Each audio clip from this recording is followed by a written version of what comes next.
Welcome back to Yang Daily. I'll be your host, Alex Cheney, bringing you all the Yang news you need to live your life right. Bit behind today and lots of time-sensitive stuff going on, so let's get right into it. The gang are trending hashtag Herzog schools Nadler right now. This in support of the debate that was recorded yesterday and will be airing right now. You can watch it on TV in New York or watch it live with either Paget or Matt, who are currently streaming it. Hop in and join the fun. Trump signed his executive order regarding police reform and presented it to the world, so let's take a look at what he's done for us. I'll read the important parts and try to clarify and give my thoughts after each section. I'll be paraphrasing to trim down the length and get at the meaty bits, but I believe this covers everything of importance as accurately as possible. It reads roughly as follows.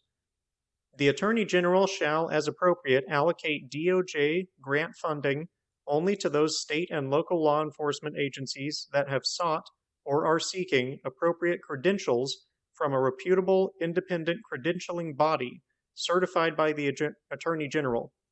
Independent credentialing bodies should address in their reviews policies and training regarding use of force and de-escalation techniques, performance management tools such as early warning systems that help identify officers who may require intervention, and best practices regarding community engagement.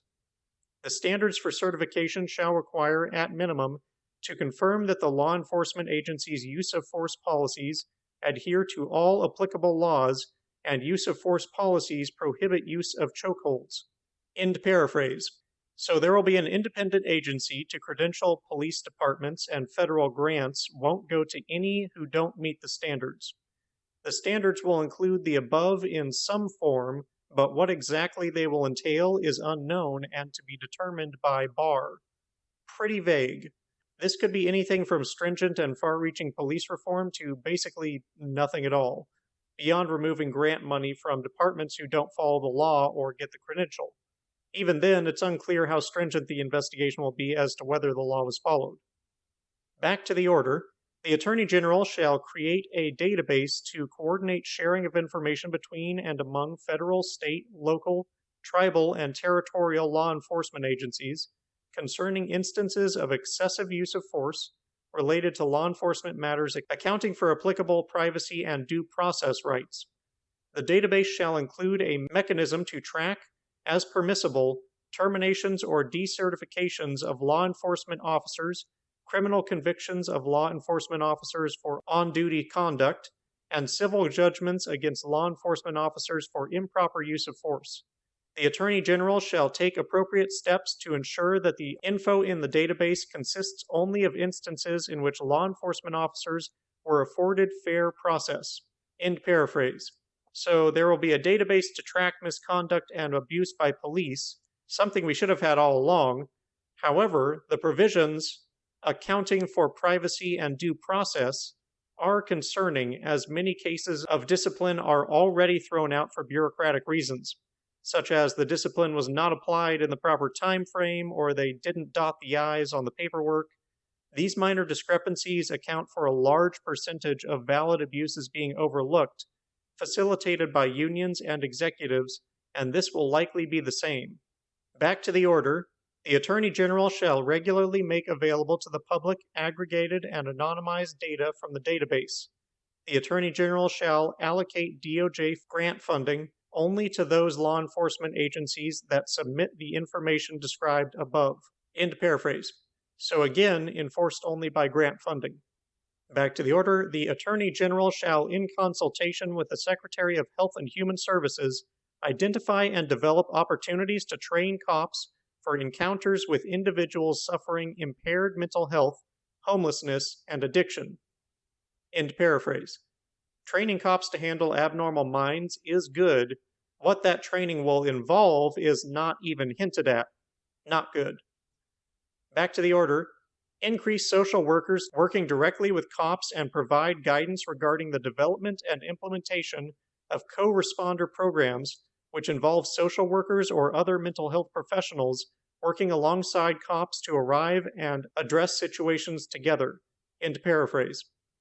This sounds similar to one of the demands of defund police advocates to have social workers respond in these situations instead of cops. This has both of them responding together, which would be an improvement over the current situation, though it would still involve armed police, which means the situation could still end up in death. The bigger concern is that it only promises to provide guidance for these programs rather than enforce that the programs exist. This could be as worthless as the government saying, hey, you should bring some social workers with you, and the police department says, nope, and that's the end of it. Back to the order. Further legislation shall include training and technical assistance to adopt and implement improved use of force policies and procedures, including scenario-driven de-escalation techniques. End paraphrase. So we'll have more on those coming in the future. Back to the order, retention of high-performing law enforcement officers and recruitment of law enforcement officers who are likely to be high-performing. In paraphrase, retention of and recruitment of sounds very suspiciously like hiring more police and raising their pay. Pretty sure that's the opposite of what most reformists have in mind.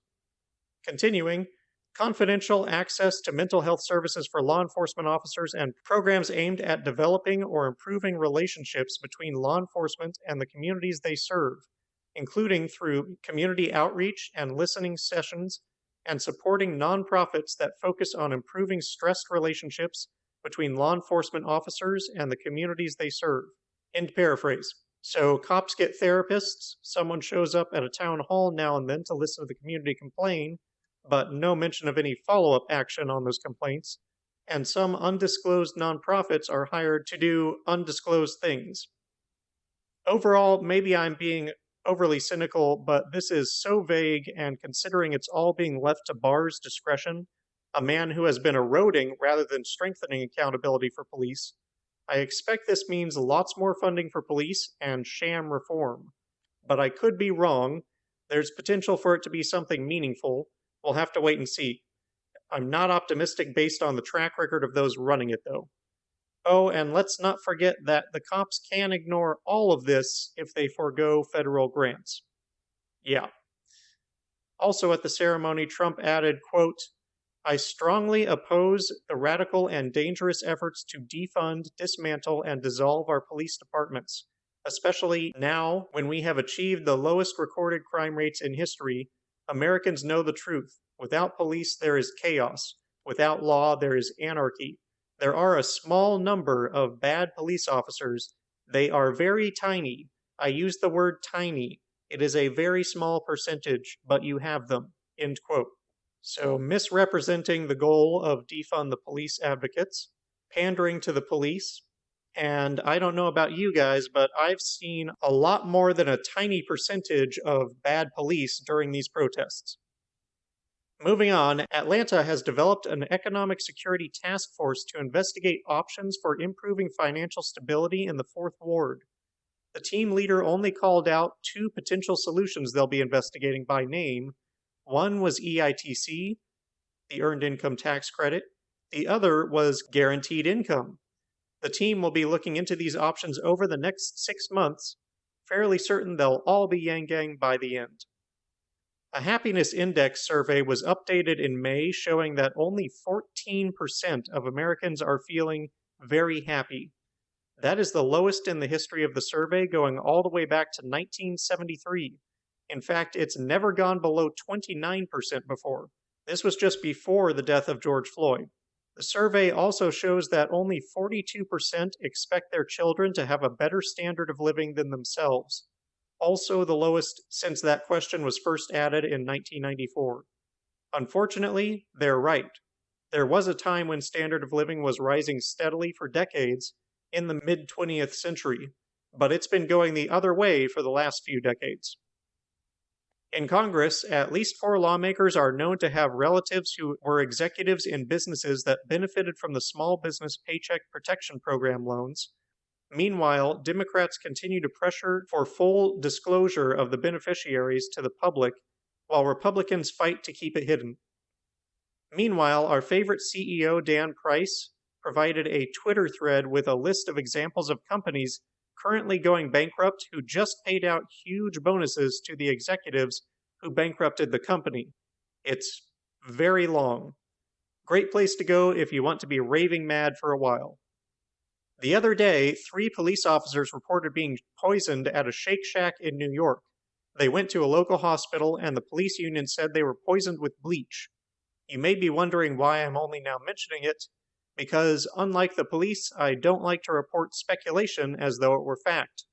The investigation has since determined that there was no bleach and no intentional poisoning. The shake machine had just been cleaned, and there was leftover residue from the cleaning agent that was not sufficiently rinsed before making the shakes. The result was that the shakes tasted funny, and the cops assumed they'd been poisoned, and the union assumed it was bleach, and they all told the whole world about their assumptions as though they were fact.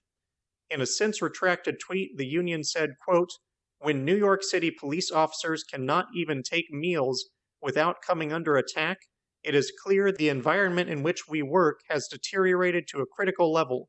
We cannot afford to let our guard down for even a moment." End quote. And that is exactly the state of mind that fuels police brutality. We can't let our guard down for a moment, or someone will kill us. They act like they're at war. I get it, there are significant risks to the job. You are a target to some degree, but guess what? It's nowhere near the most dangerous job in America, and the police seem to be doing citizens more harm than the other way around. This culture needs to change. To add some extra spice to the incident, Yang had been joking around with people on Twitter about whether Shake Shack or Five Guys was the best burger joint just prior to the initial reporting of the story.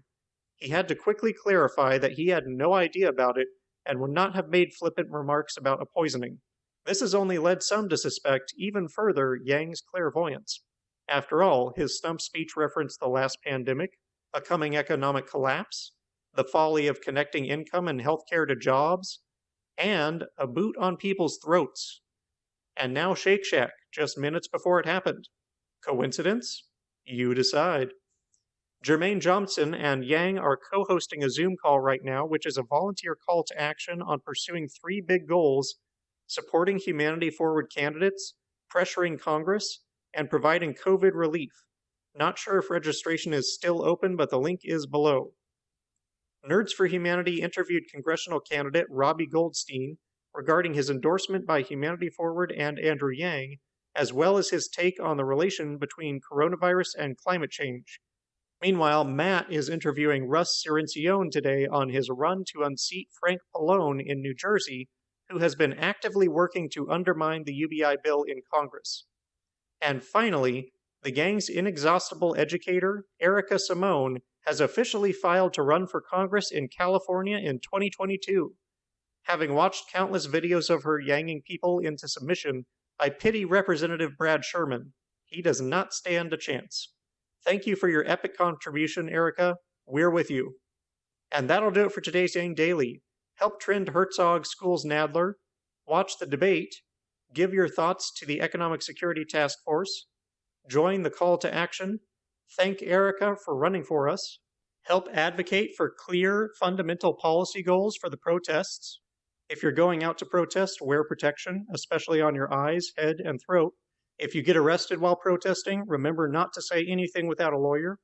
Whatever you choose to do, be wise, be safe, and act with measured purpose toward real solutions. And don't forget to Yang Daily.